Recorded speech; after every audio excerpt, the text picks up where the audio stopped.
यीशु मसीह के नाम में आप सबों की सलामती हो।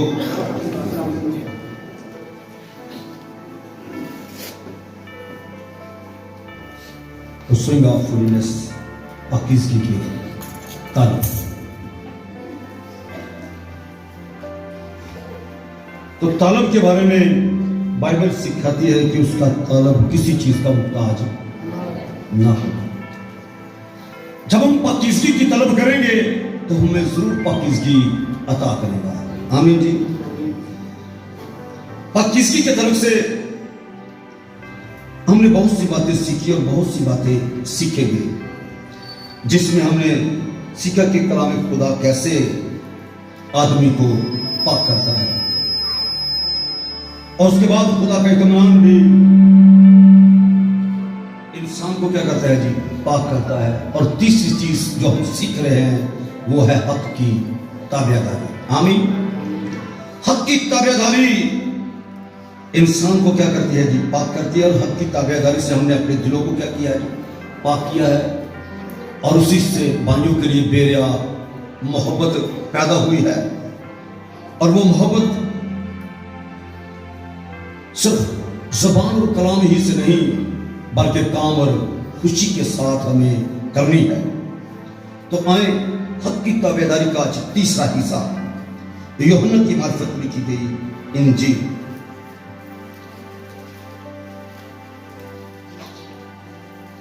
उसके ये 18वां बाब 33वीं आयत से, यूहन्ना की मार्फत लिखी गई इंजील 18वां बाब 33वीं आयत से लिखा, बस पिलातुस किला में फिर दाखिल हुआ और यीशु को बुलाकर उससे कहा, क्या तू यहूदियों का बादशाह है? यीशु ने जवाब दिया कि तू ये बात आप ही कहता है या औरों ने मेरे हक में तुझसे कही? पिलातुस ने जवाब दिया, क्या मैं यहूदी हूं? तेरी ही कौम और सरदार काहनों ने तुझको मेरे हवाले किया। तूने क्या किया है? यीशु ने जवाब दिया कि मेरी बादशाही इस दुनिया की नहीं। अगर मेरी बादशाही दुनिया की होती तो तू मेरे खातम लड़ते, ताकि मैं यहूदियों के हवाले ना किया जाता। मगर अब मेरी बादशाही यहां की नहीं। पिलातुस ने उससे कहा, बस क्या तू बादशाह है? यीशु ने जवाब दिया, तू खुद कहता है कि मैं बादशाह हूं। मैं इसलिए पैदा हुआ और इस वास्ते दुनिया में आया हूं कि हक पर गवाही दूं। जो कोई हक्कानी है मेरी आवाज सुनता है। पिलातुस ने उससे कहा, हक क्या है? सो कलम में हक के पड़े जाने पर खुदा की बरकत हो जाए। पिलातुस के सवाल और यीशु मसीह के जवाब बड़ी खूबसूरत और सच्चाई की हकीकी बातें। सबसे पहला सवाल, क्या तू यहूदियों का बादशाह है? यह सवाल पिलातुस का यीशु मसीह को है, क्या तू यहूदियों का बादशाह है? तो यीशु ने उसे जो जवाब दिया वो ये था कि ये बात जो तू कह रहा है, तो खुद कह रहा है या औरों ने मेरे हक में कही है? पहली बात, ये तेरी अपनी जुबान के अल्फाज या लोग कह रहे हैं? पहले ये तो तस्दीक कर कि ये बात है किसकी, तेरी या दूसरों की। पिलातुस ने जवाब दिया, मैं यहूदी हूं, तेरी ही कौम और सरदार काहनों ने तुझको मेरे हवाले किया। तूने क्या किया है? दूसरी बात, तूने क्या किया है कि तेरी ही कौम के लोगों ने तुझे मेरे हवाले किया है? यीशु ने जवाब दिया, मेरी बादशाही इस दुनिया की नहीं। अगर मेरी बात सही इस दुनिया की होती तो लोगों को मालूम होता कि मैं क्या कर रहा हूं या मैं क्या करता हूं, क्योंकि मेरी बात सही इस दुनिया की नहीं, इसलिए दुनिया के लोग मेरी बात सही को समझ भी नहीं सकते। मैं इसलिए पैदा हुआ और इस वास्ते दुनिया में आया हूं, हक पर गवाही दो। यीशु हक पर गवाही देने के लिए आया। और पीछे हम सुन चुके हैं, हक की ताबेदारी से हमने अपने दिलों को क्या किया है जी, पाप किया। कमाल पाकीज़गी हासिल करने के लिए हक की ताबेदारी, सच्चाई की ताबेदारी, जो कुछ सच है उसको मानना, हकीकत में अपने दिलों को क्या करना है जी, पाप करना है। अगर कोई सच्चाई को मानता नहीं तो कभी सोचे भी ना, पाकीज़गी को कमाल तक ले जाएगा। पाकीज़गी को कमाल तक पहुंचाने के लिए हमें हक की ताबेदारी करना बहुत जरूरी है। सच्चाई को सच्चाई मानना, सच को सच मानना। जिस तरह हक की गवाही यीशु दे रहा है, सच को सच मान के हक की गवाही देना। और लोगों के लिए बात मुश्किल है हक की गवाही देना। यहां यीशु को पकड़वाने के लिए झूठे गवाह भी आए, लेकिन बेशक उनके बयान आपस में ना मिले, झूठ के पांव नहीं होते, इसलिए कोई बात भी उनकी सच्ची ना निकली। यीशु ने कहा, मैं इस वास्ते आया हूं, मैं इस वास्ते पैदा हुआ हूं, क्या करूं जी, बोलो मेरे साथ, हक पर गवाही दूं। और आगे के लिखा, जो कोई हक्कानी यानी हक के मानने वाला है, जो कोई हक्कानी है मेरी आवाज सुनता है। हक को कौन पसंद करता है? जो हक के मानने वाला है। सच्चाई को कौन तस्लीम करता है? जो खुद सच्चा है। सच्चा सच्चाई को मानता है, झूठा सच्चाई को कभी भी मान नहीं सकता। इसलिए यीशु ने वाज़ेह के अल्फाज में कहा कि मैं इसलिए पैदा हुआ, इस बात पे आया हूं कि हक पर क्या करूं जी, गवाही दूं। जो कोई हक्कानी है मेरी आवाज सुनता है, जो हक्कानी नहीं, हक का मानने वाला नहीं, वो कभी भी मेरी आवाज को नहीं सुनेगा। और इसलिए यीशु ने कहा कि मेरी भेड़ें मेरी आवाज को सुनती और मेरे पीछे चलती है। हक्कानी हक की आवाज को पहचानता है, सच्चाई सच्चे के लिए है, इसलिए आपने सुना। सच्चाई से वाकिफ हो गए, सच्चाई तुमको क्या करेगी जी, आजाद करेगी। पूरी दुनिया के अंदर जो आज लोगों की दौड़ है वो यह है किसी तरह से सच्चाई तक पहुंच जाए। बेशुमार लोगों ने आपसे भी और मुझसे भी ये सवाल किया है कि सच्चाई है क्या।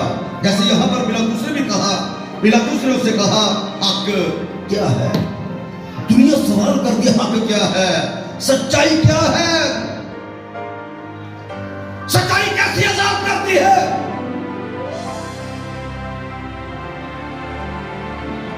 पिलातुस भी इसी बात को जानने का मुश्ताक था।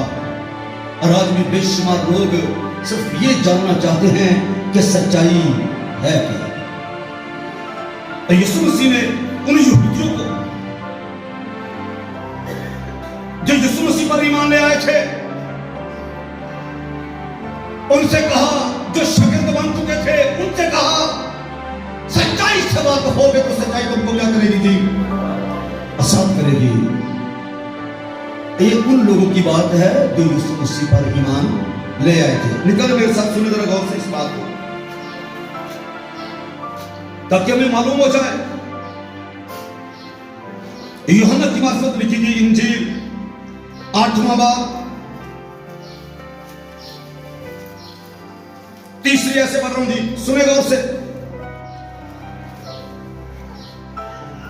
यूहन्ना की मार्फत लिखी गई इंजील 8वां बाब 3 से लिखा है, जब वो ये बातें कह रहा था बथेरे उस पर ईमान लाए। बस यीशु ने उन यहूदियों से जिन्होंने उसका यकीन किया था अगर तुम मेरे कलाम पर कायम रहोगे तो हकीकत में मेरे शागिर्द ठहरोगे। और आगे क्या लिखा थी? और सच्चाई से वाकिफ होगे और सच्चाई तुमको आजाद करेगी। उन यहूदियों की बात हो रही है जो मसीह पर ईमान ले आए, शागिर्द भी बन गए। यीशु ईमान लाने के बावजूद, शागिर्द बनने के बावजूद उनको ये सिखा रहा है कि सच्चाई से वाकिफ होगे, सच्चाई तुमको क्या करेगी जी? आजाद करेगी। ईमान तो ले आए लेकिन ये सोच अंदर है ही नहीं कि हम गुलाम हैं। यीशु क्यों कहते हैं तुम आजाद किए जाओगे? उनके अंदर ये सोचा हम अब्राहम की नस्ल से हैं, कभी किसी की गुलामी में नहीं रहे, तो क्यों क्या कहते तुम आजाद किए जाओगे? यीशु ने वादे इंसान में बताया, सुने मेरी बात को गौर है, लेकिन जो कोई गुनाह करता है वो गुनाह का गुलाम है। बेशक ईमान को ले आए, बेशक कुछ शागिर्द बन जाए, जब तक गुनाह नहीं छोड़ेगा पाकीज़गी कमाल तक नहीं पहुंचा, आजाद नहीं हो सकता। आज बेशुमार ईमान लाने वाले, शागिर्द बनने वाले बदी नहीं छोड़ रहे। और बाइबल कहती है जो भी गुनाह करता है, गुनाह का क्या है बोलो जी? वो गुलाम है। तो गुलाम को आजादी की जरूरत है कि नहीं बोलो जी? जरूरत है। इसलिए तो यीशु ने कहा जो ईमान ले आए, शागिर्द भी बन गए, यीशु ने कहा सच्चाई से वाकिफ होगे, सच्चाई तुमको आजाद करेगी। यहूदी कहते हैं अब्राहम की नस्ल से, कभी किसी के गुलाम नहीं रहे, तो क्यों क्या कहता है आजाद किए जाओगे? यीशु ने कहा जब तक बेटा किसी को आजाद ना करे कोई आजाद हो नहीं सकता। जो कोई हकानी है हक की आवाज को सुनता है, और जो कोई सच्चा नहीं सच्चाई की आवाज को सुन ही नहीं सकता। इसलिए इस बात को गौर से सुनो, क्योंकि आपकी जो तलब है वो है पाकीज़गी को कमाल तक पहुंचाना। तो पाकीज़गी को कमाल तक पहुंचाने के लिए हमें हक की आवाज को सुनना है। आमीन जी। हमें उस आवाज को सुनना है जो हमें पाकीज़गी तक ले जाए। वापस आए, जरा सुने इस बात को, पिलातुस के सवाल को।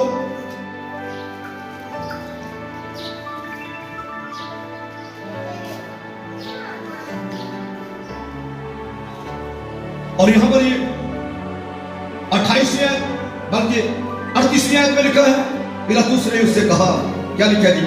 हक क्या है, सच्चाई क्या है? और जब आप आगे बढ़ेंगे तो आपको मालूम होगा कि उसने सिर्फ ये सवाल किया है, इसका जवाब उसने नहीं सुना। आगे नीचे देखिए जी, 49वीं आयत, 39वीं आयत, और लिखा है ये कहकर वो यहूदियों के पास फिर बाहर गया और उनसे कहा कि मैं उसका कुछ जुर्म, मगर तुम्हारा दस्तूर है कि मैं फसा में तुम्हारी खातिर एक आदमी छोड़ दिया करता हूं।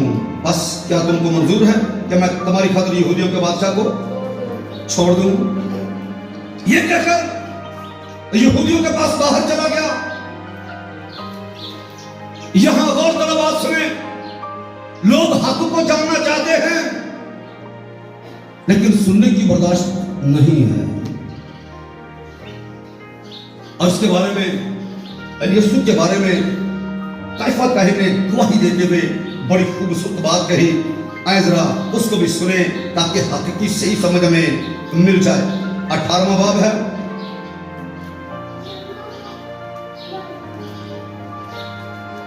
बारहवीं से, तब सिपाहियों और उनके सूबादारों और यहूदियों के प्यादों ने यीशु को पकड़कर बांध लिया और पहले उसे हन्ना के पास ले गए, क्योंकि वो उस बरस सरदार काइफा का सुसर था। गौर से सुने, ये वही काइफा था जिसने यहूदियों को सलाह दी थी कि उम्मत के वास्ते एक आदमी मरना बेहतर है। हक क्या है? यीशु हक की गवाही देने के लिए आया, हकानी हक को मानता है। और यहां पर सरदार लोगों को यह बता दिया, सलाह दी उम्मत के वास्ते एक आदमी का मरना क्या है जी, बेहतर है एक मार दिया जाए और जहान को बचा लिया जाए। और ये आप पीछे देख सकते हैं, और यूहन्ना की बात को लिखी गई इंजील के अंदर ये बयान है 11वां बाब,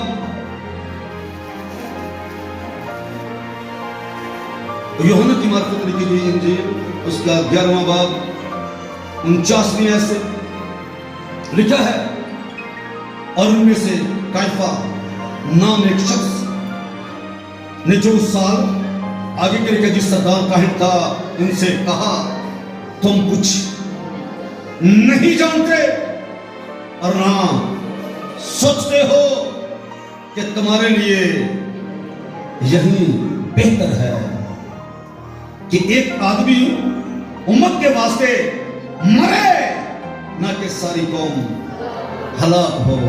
हक क्या है, एक मार दिया जाए और जहान को बचा दिया जाए। और ये बातें नबूवत की राह से कह रहा है, लेकिन मगर उसने ये बातें अपनी तरफ से नहीं कहा। उसने जो कुछ कहा बल्कि उस साल सरदार काहिन होकर क्या लिखा जी, नबूवत की कि यीशु इस कौम के वास्ते मरेगा। यीशु इस कौम के वास्ते क्या होगा जी, मरेगा। सच्चाई है कि वो मरेगा, एक मरेगा और जहान को क्या किया जाएगा जी, बचा लिया जाएगा। जरूर है कि एक को मार दिया जाए और जहान को क्या किया जाए जी, बचा लिया जाए। बहुत बड़ी सच्चाई। हकामी हक को मानता है, यीशु हक पर गवाही देने के लिए आया। हक की ताबेदारी दिलों को पाक करती है, न सिर्फ जुबान और कलाम से बल्कि काम और खुशी से। यह हक है एक मार दिया जाए और जहान क्या किया जाए जी, बचा लिया जाए।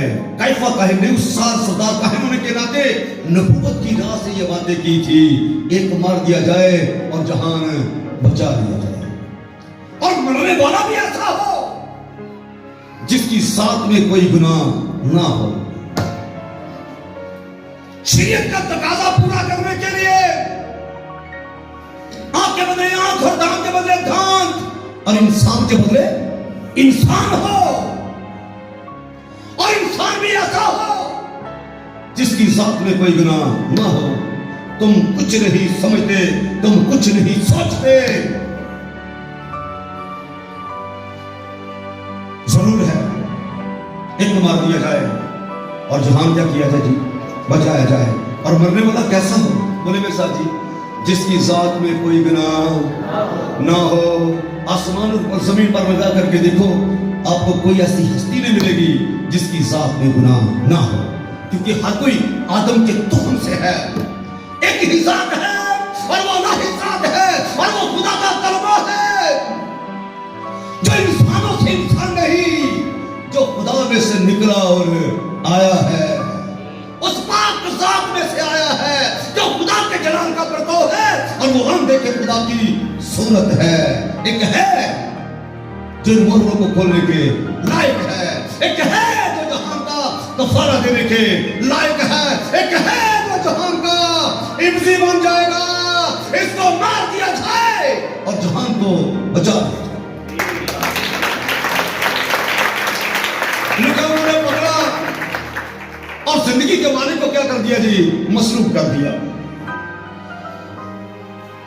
याद रखिए, मेरी और आपकी जो मौत है यीशु मसीह की मौत से फर्क है। और वो फर्क क्या है, हर कोई अपने लिए मरता है। बोलो जी, यीशु अपने लिए मरा? बोले जी नहीं। ऐसी दुनिया की जो अमवात हैं, यीशु की मौत पूरी दुनिया की अमवात से फर्क है। दुनिया अपने लिए मर रही है, अपना वक्त पूरा करके मर रही है। यीशु अपने लिए नहीं मर रहा, यीशु मेरे और आपके लिए मर रहा है। लोग अपने किए की सजा पा रहे हैं, जो कुछ बोया है वो काट रहे हैं। यीशु ने वो बोया भी नहीं जो आपके लिए काट रहा है। आमीन जी। इसलिए जब सलीब पर था तो यीशु ने सलीब पर यह कहा कि तमाम हुआ। आमीन। तमाम हुआ। वो कहानी जो दिन से शुरू हुई थी, सलीब पर यीशु ने से क्या कर दिया है? तमाम कर दिया है। सारे जहान के गुनाहों को अपने ऊपर लेके सलीब पर चढ़ गया है। क्यों चढ़ गया? इसलिए चढ़ गया कि एक मार दिया जाए और जहान चढ़ गया। आमीन।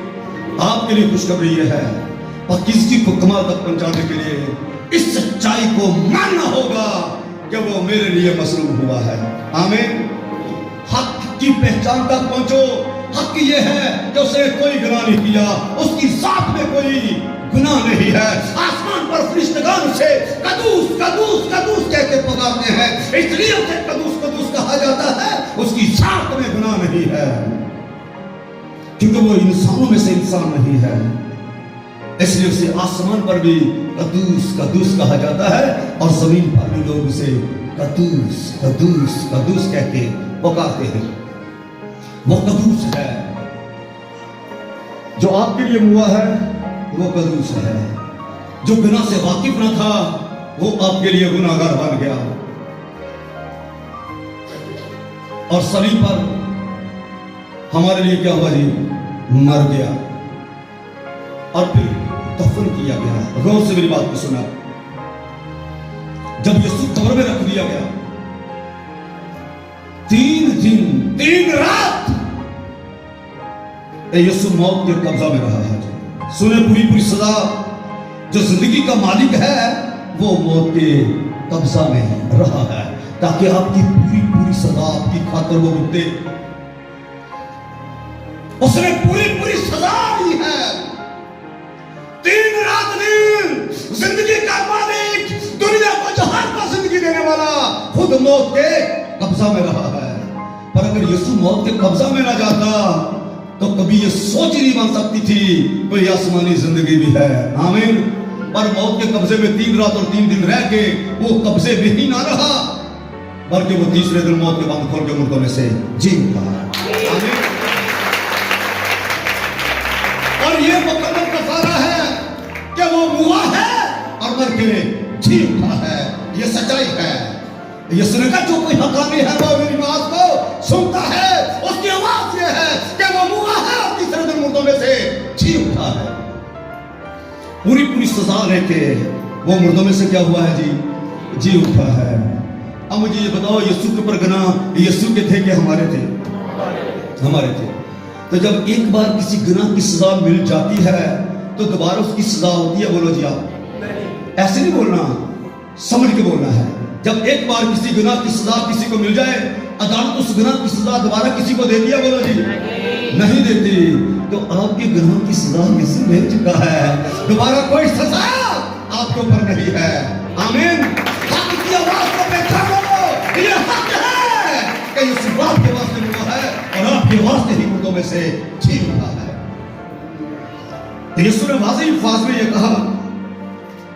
पिलातुस यीशु को पूछता हक क्या है? मैंने बताया आदमी बेशुमार लोग पूछते हक है क्या, सच्चाई है क्या? सच्चाई ये है कि वो हमारे गुनाहों के वास्ते किताब मुकद्दस के मुताबिक हुआ और हमें मुर्दों में से जिंदा करने के लिए, हमें रास्तबाज ठहराने के लिए वो तीसरे दिन मुर्दों में से जी उठा है। तो जब हमारी सजा पूरी वो ले चुका है, अब कोई सजा आपके ऊपर नहीं है। और वो सजा किस बात की थी? हमारे, मेरे और आपके गुनाहों की। आमीन। गुनाह का टंग तोड़ दिया गया है। आमीन। मौत तेरी फतह कहां रही? क्योंकि मौत का डंग गुनाह यीशु ने क्या कर दिया है जी? तोड़ दिया है। नापाकी कहां से शुरू हुई थी? बोलो जरा। गुनाह से। नापाकी कहां से आ गई थी? बोलो जी गुनाह से। तो गुनाह का डंग जब यीशु ने क्या कर दिया है जी? तोड़ दिया है, तो नाकामी और नापाकी का क्या कर दिया है जी? खात्मा कर दिया गया है। आमीन। इसलिए यीशु ने कहा मैं इसी वास्ते आया हूं, इस वास्ते पैदा हूं, इस वास्ते आया हूं कि हक पर क्या करूं जी? गवाही दूं। जो कोई हकानी है मेरी आवाज सुनता है। हकानी की आवाज यह है कि अब कोई गुनाह तुम्हारे जुमे नहीं है। बोलो जी। तो जब गुनाह जुमे नहीं है तो कोई नापाकी भी तुम्हारे दरमियान नहीं है। बल्कि यीशु ने बड़े साफ अल्फाज में पतरस को कह दिया, जो नहा चुका उसे पांव धोने के सिवा किसी चीज की हाजत नहीं, बल्कि वो सरासर, बोलो मेरे साथ जी, सरासर क्या है जी? पाक है। जो खुदा के बेटे पर ईमान लाता है वो सरासर क्या है जी? पाक है। आमीन। और ये हक है। आमीन जी, ये हक है। पिलातुस ने सिर्फ कहा हक मुझे बता, हक है क्या? लोग हक के बारे में पूछते हैं, लोग सुनते नहीं, पसंद नहीं करते हक को, लेकिन हक ये है कि कोई नापाकी अब बाकी नहीं, क्योंकि नापाकियों को धोने वाला आपकी खातिर सलीब पर चढ़ गया है। आमीन। शरीयत के हर तकाजे को पूरा करने के लिए वो सलीब पर चढ़ गया है, और वो सलीब पर चढ़ के मर गया है। जीने के लिए मरना बहुत जरूरी होता है, याद रखो। क्योंकि कैफा कहने बड़ी खूबसूरत बात यीशु के हाथ में कही थी, जरूर है एक मार दिया जाए, जहान को क्या किया जाए? बोलो जी, जहान को पुचा दिया गया है। आमीन। आपके लिए सच्चाई ये है, जहान को क्या किया गया है जी? बचा लिया गया है। अब हक्कानी हो आप तो हक की आवाज को सुनो। आमीन। और पिलातुस की तरह सिर्फ सवाल न करो, बल्कि हक को मानने वाले बनो। आमीन जी। हक की ताबेदारी करोगे, दिल पाक हो जाएगा। आमीन। लेकिन हक की ताबेदारी से दिलों को क्या किया गया है जी? पाक किया गया है, जिससे भाइयों के लिए बेरिया मोहब्बत पैदा हुई है। और उसी के सबब से हम सिर्फ कलाम और जुबान ही से नहीं, बल्कि काम और सच्चाई के साथ उसकी ताबेदारी करें। आमीन जी। और सच को सच्चाई मान के अपनी जिंदगी का हिस्सा बनाए। ये आपको क्या करेगी जी? पाक करेगी। आमीन जी। और ऐसा पाक करेगी कि पाकीज़गी कमाल तक पहुंचेगी। खुदा इस कलाम की वसीला से मुझे